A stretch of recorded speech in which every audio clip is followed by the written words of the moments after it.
Do you remember your teachers? Do you remember what they looked like, how they sounded, what they smelled like? I remember my teachers. I had this one teacher, and it's crazy to think that she was probably my age, but she seemed so much older. The teachers of the 90s and the 80s seemed so much older than they actually were. And she always smelled like roses. She was super sweet.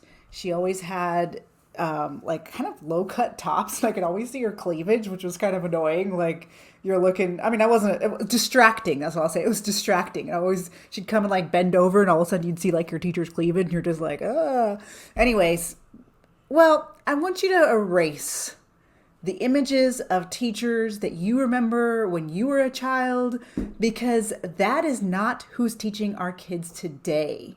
So think about that. Think about this. Who is going into the classroom and becoming a teacher in their early 20s right now? I will say that the majority of them are left leaning extremists. I mean, what are you going to do with a gender studies degree? What are you going to do with an art degree? What are you going to do with a dance degree? What are you going to do with a women's studies degree? What are you going to do with a African history degree? You are going to become a teacher. And the other thing is that these are the people that are on the right, they are more likely to start their own businesses and maybe go into a trade than become a teacher. Because, I mean, teachers are not paid, they're the lowest paid professional. Okay. So this has to be kind of a calling for you. And I feel like a lot of these left leaning college students feel like they need to go and change the next generation. So we're getting more teachers that look like this. Yeah. Okay. So I'm going to do a little reaction video to this lady. I'm going to do a little reaction video to this teacher because there's a lot of them like her, and she's just the perfect kind of like all around. We're seeing a lot of these types of teachers, but she just kind of personifies them all together. Let me switch this out here. She's got the 90s not very cool boy haircut. You guys notice they all have that haircut?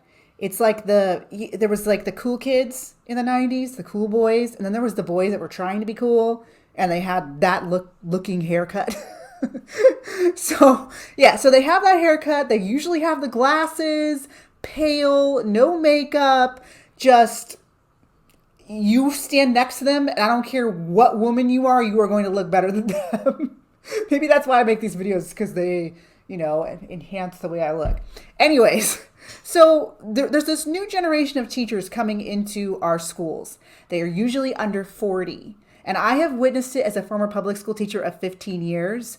The older generation of teachers that we all remember leaving the profession or retiring, and this new generation of leftist radicals coming in and teaching our kids. And how did they become radicals? Well, they got it at their college. So we all know that most of our colleges are left leaning, and now we are having these students, these college students that have been radicalized by their schooling, now coming and teaching our kids and forcing their crazy beliefs onto our students. So let's listen to this teacher for a little bit. They might not identify with a sexuality yet, but their parents do, and their friends' parents do. And in order to understand different family structures and other people's experiences and develop empathy, they need to understand queerness.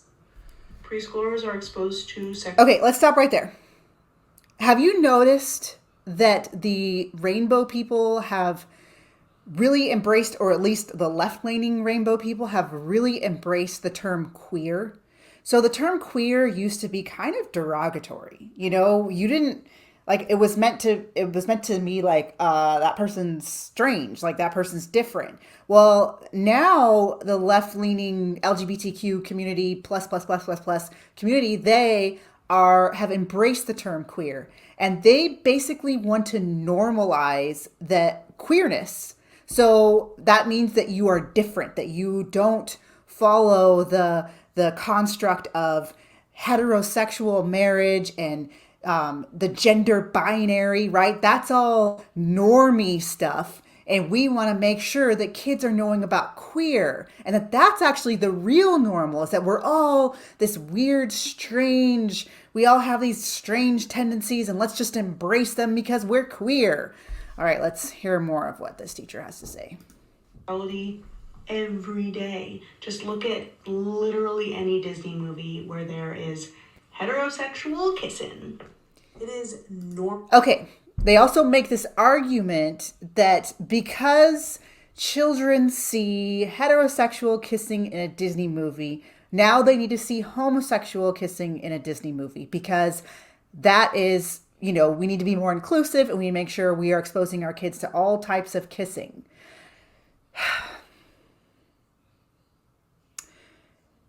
So I want you guys to think about this right now.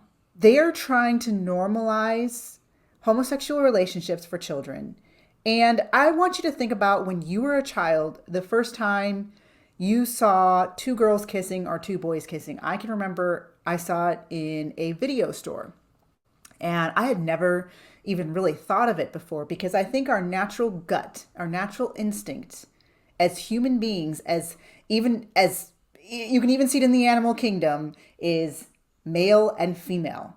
All right. So when you see something that is different, it shocks you.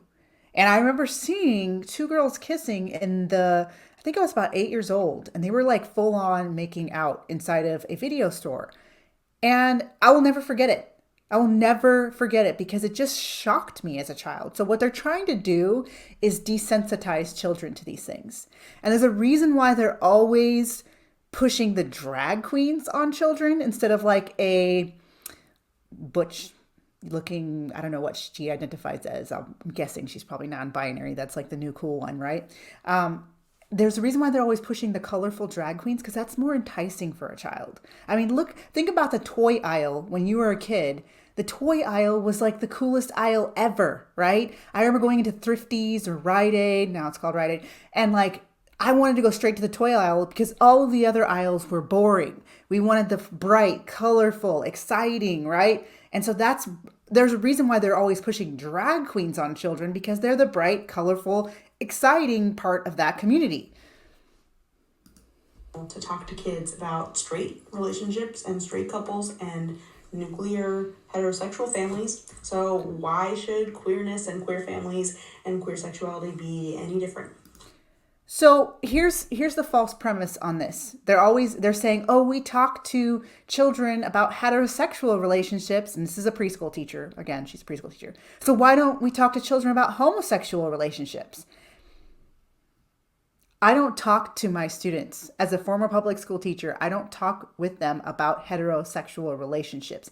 Maybe quickly in passing, I'll mention my husband, and that's about it. But I'm not talking to them about heterosexual relationships and boyfriends and girlfriends and all of that stuff. I actually think that's inappropriate for teachers to be talking to students about that. There are teachers, I've seen them before on campuses, that get way too intimate with their students about their personal lives. That's not what we're there for. We're there to teach them the subject that we were assigned to teach them, not be their personal confidant and not be the person that they run to. That's for a counselor, that's for their friends, that's for their parents. But teachers they've got this idea that they're now supposed to be the child's personal confidant. Now, of course, there's going to be times when you do have a connection with a child and they come to you about things.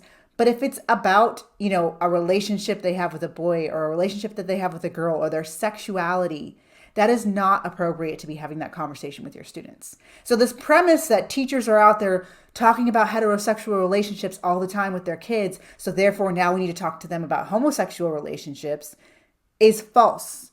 That is actually already too far. Let's rein it in. This is why parents homeschool. They don't want another adult to be the parent of their child. They're okay with them being the teacher of their child, but not the parent. Kids as young as preschoolers need to understand gender and sexuality in order to develop empathy for others and to be able to understand themselves in relationship to the world around them and the people around them.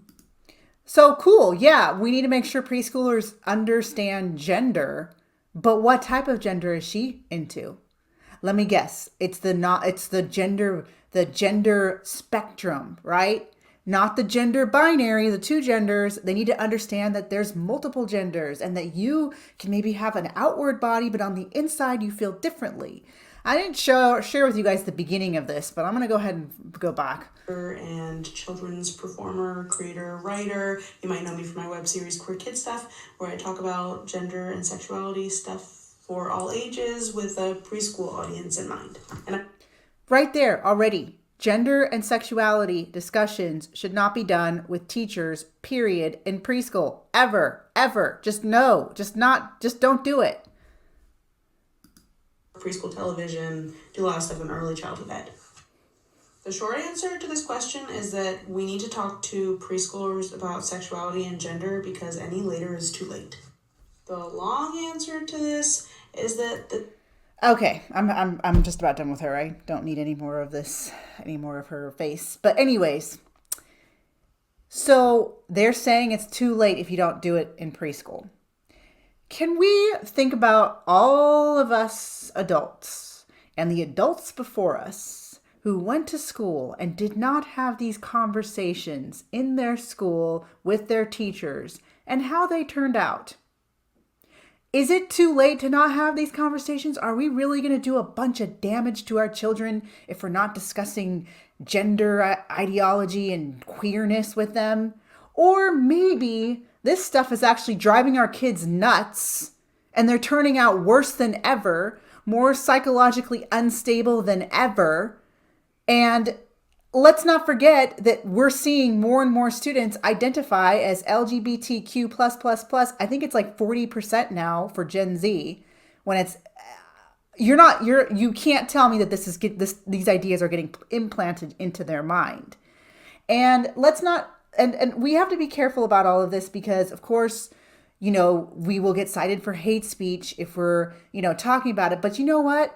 I don't care. These are our children. If you want to raise your child to be some, into the 50 plus genders, then that's your choice. But don't force it on America's kids that don't want that stuff. And this is what these people do. They think that they are more morally superior than you and that they should be allowed to put their woke ideologies on your child and you just need to shut up about it. And this is just getting out of hand. So I just want to share with you guys this preschool teacher, because like I said, they're under 40. There's more and more of them entering into the teaching profession. And I'm sorry guys, but it's time to pull our kids from public schools. If you walk into a classroom and you see a rainbow flag in that classroom, that does not mean that teacher is going to be an inclusive teacher. It means that teacher is going to be pushing something on your child that you probably don't want and having discussions with your child that you don't want. That's what that means. It's just that's just facts.